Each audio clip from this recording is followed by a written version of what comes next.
Time for another episode of A Better You in a minute or two. And yes, I still have my Earth-round reality golf ball. And I hope by now that you have really embraced the concept of creating your own reality, that you're working really diligently at making choices that serve your growth, well-being, and the greater good, that you're creating this marvelous positive energy flow between you and the universal field, and that you've abandoned that notion of failure, which remember was learned and can be unlearned anytime you want, and instead adopted the notion of learning from birth till transition, so that when you make a choice, you successfully learn.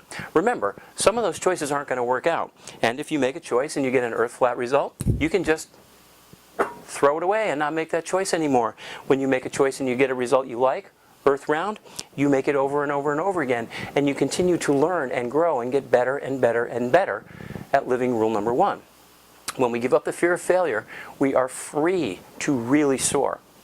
Now, you may remember last week that there's one other issue that really needs to be addressed in this process, and those are the people out there, and I know you're out there because I deal with you all the time, that call yourselves perfectionists.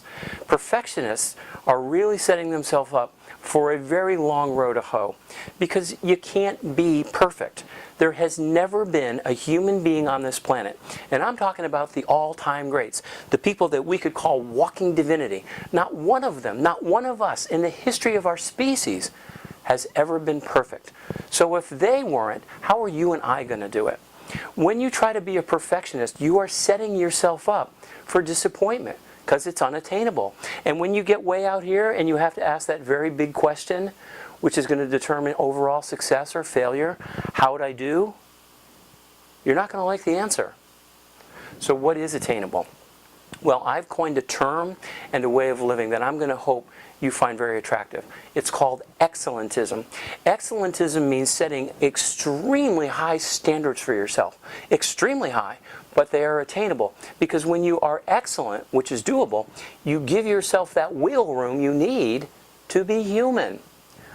Our spirits are perfect and are timeless, but when we enter human form, we do so with the understanding that we're here to grow, to learn, and evolve. You can do that in a most excellent fashion and create a wonderful rule number one, living your life as you wish, as an excellentist, but never as a perfectionist. So please think about that, chew on it a little bit, get rid of the perfectionism, take on excellentism, so that when you get out here, and I hope it's a long time from now, but when that moment comes and you have to ask and answer that question, you'll be a very, very happy camper. Because remember, it's all about a better you. See you next time.